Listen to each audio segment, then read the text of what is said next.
Hello everyone, Weenon this here, and today I'm going to be doing another classic album review. This time it's Nirvana's 1993 album In Utero.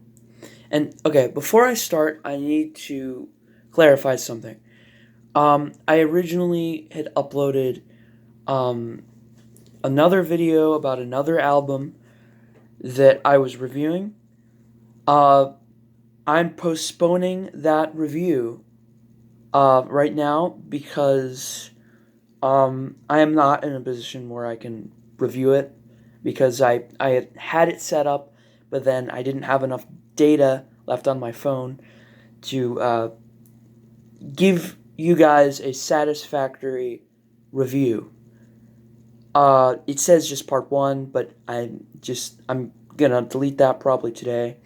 So that was just a heads up that I might not ever get around to finishing that, but for right now, this is the review I'm doing. So, In Utero is it's a classic 1993 album. You know, of course, as I said before, by Nirvana. Um, and the album is can describe it as if you don't already know who Nirvana is. Nirvana, I mean, almost everyone knows Nirvana, but Nirvana is a was a very influential and very popular 90s um, alternative rock band that basically set, it made alternative rock mainstream and basically changed the face of popular music. But today I'm going to be talking about their last album they ever made before the lead singer, Kurt Cobain, committed suicide in 1994.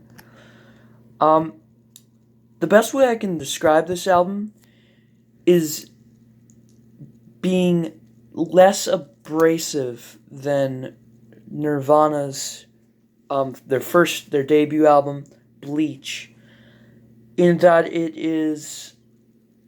it's not the album is less abrasive than Bleach, more abrasive than Nevermind. Nevermind was their best-selling album, the album that had all their hits like Come As You Are and Smells Like Teen Spirit and Lithium and a bunch of other songs, but it was basically their commercially most successful album and the most successful alternative rock album at that time.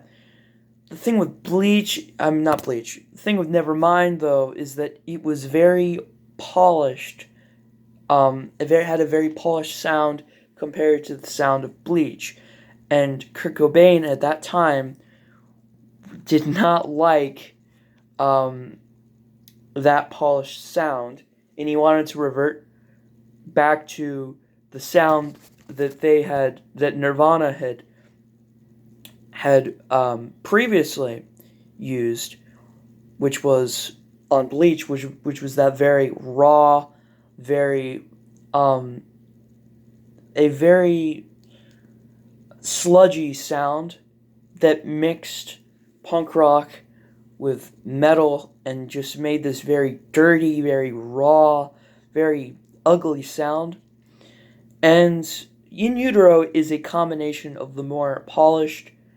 It's like if Nevermind and Bleach had a baby. You know, it's a pretty fucked up baby, but it's still a baby. And this baby is I think is a very very interesting album because the album takes it takes the polished essentially the polished appeal of Nevermind that gave them, millions of uh you know record sales, and the abrasiveness on Bleach, and put that to where you can, each song shows a different aspect of that part of that aspect of the album. So songs like Heart Shaped Box or Dumb or All Apologies are pretty polished, all around just straight rock songs, or with in the case with Dumb, pop songs. But other songs like Very Ape and Tourette's and Scentless Apprentice um, heavily draw off of that raw punk rock vibe.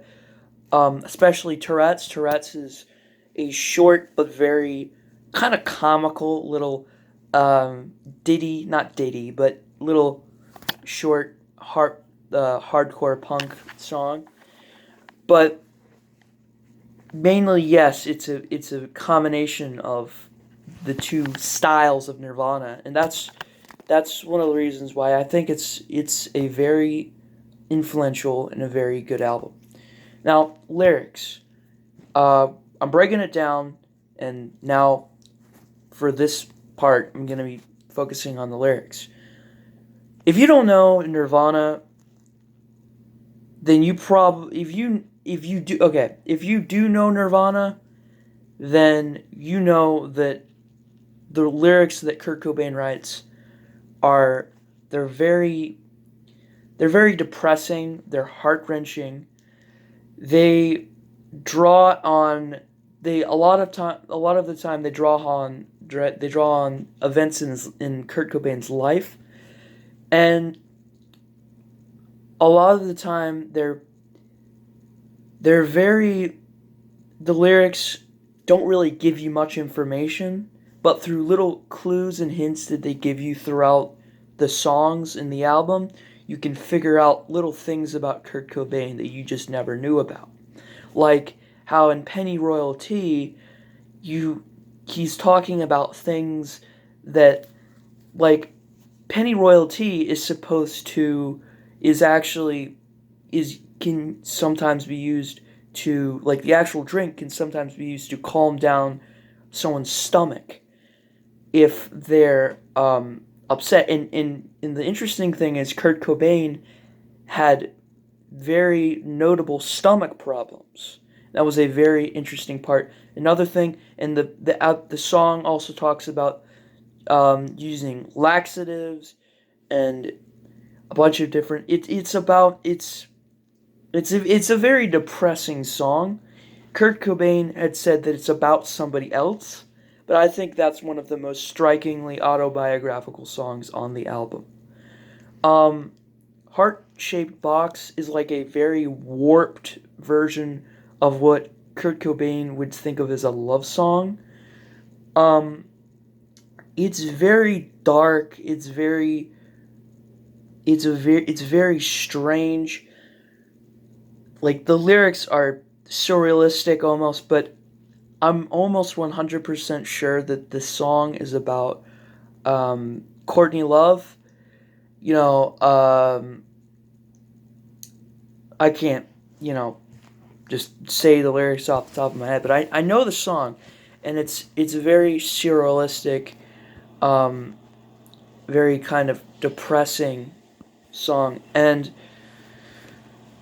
that sort of and the other lyrical highlight I think is "Dumb" is the most the most apparent song in this album that I think uh, talks most about Kurt Cobain's notorious heroin addiction, which some people say contributed to his suicide, but, well, very, very well did. But Dumb is a very. Well, I'm going to talk about the music in a second, but lyrically, Dumb is the most. It's the most deep down, dark, um, just. This the saddest of the sad, of the songs on this album. And it's very. It's gut wrenching, Um, I don't know. Maybe I'm dumb. Maybe I'm just happy. It's so devastating. Another one. just was about to forget to mention, but this is probably one of the best tracks on the record. Rape Me is the quintessential um, anti-rape song. It is. It's very clear about um, the lyrics. It's it was made. Rape Me was made by Nirvana because in previous songs that they had made, like on Polly from Nevermind, they had brought about themes about rape and about um, that sort of stuff, and no one really got it. No one really understood what they were really talking about. So Rape Me was this angry attempt from Kurt Cobain to tell people this is about rape. This isn't about anything else, you know? Like he was like and so when people heard it, it was a very very controversial song and a lot of people didn't like it and it was so it's too uh offensive or whatever, but I think it's a very quintessential Nirvana song that's very very important and probably one of my favorite of their songs. Um Musically, it's musically for Nirvana was very musically diverse. Like I said before, some it combines some of that abrasive feel to it and some of that more polished feel to it. Some songs really stand out in my opinion. Like "Dumb" is a very it reminds me a lot of about a girl from Bleach in that it's very low key, poppy, but not bubblegummy. It's musically poppy, but not. But lyrically, it's very it's very dreary. But it's it's very interesting. It has some strings in it. Some I think there's like a viola or a violin, and it's a very interesting song, musically and lyrically, and another one of my favorites. A lot of the album is straight ahead rock, but there are some songs that I think are especially noteworthy for being very just abrasive or just odd. One of them is Radio Friendly Unit Shifter. It's very it uses a lot of odd sounds that very much remind me of the kind of oddly tuned and just bizarre sounds you hear on a Sonic Youth album. Like that's the only real Sonic Youthy album song that I'm really getting from this album. But it's very good. It's very it's a very underrated song. But and then there's songs like Tourette's is 1 minute 35 seconds. It's a straight hardcore punk song. I mean, it's no doubt influenced by the hardcore punk scene and like stuff like Husker Du and the Replacements and not really stuff like Black Flag, but more of the sort of um, more abrasive or just sort of oddballish hardcore punk, and that's where I think that sound comes from. And I mean the overall, I know everyone wants me to talk about Heart Shaped Box is so good, and yeah, okay, Heart Shaped Box is good, but it's not my favorite track on the album, and it really isn't. Um, All Apologies is good. Penny Royalty is good, but it's not my favorite. I haven't talked about Serve the Servants. That's a very good song, but overall, it's a good album. It's listen to it. It's a great album. Um, I can't call it a masterpiece. I'm sorry. I disappoint. I probably am about to disappoint you guys, but call I cannot call this album a masterpiece, even though I think it is for the genre. But for Nirvana, this is a magnum opus. This was their best work that they had ever done. It's better than Nevermind. by far. It's more diverse. The sound is more, it's more creatively, it's the most creative album that Nirvana made. It's got everything there. Okay, so guys, I'm gonna have to wrap up this album review. But see you guys later. This is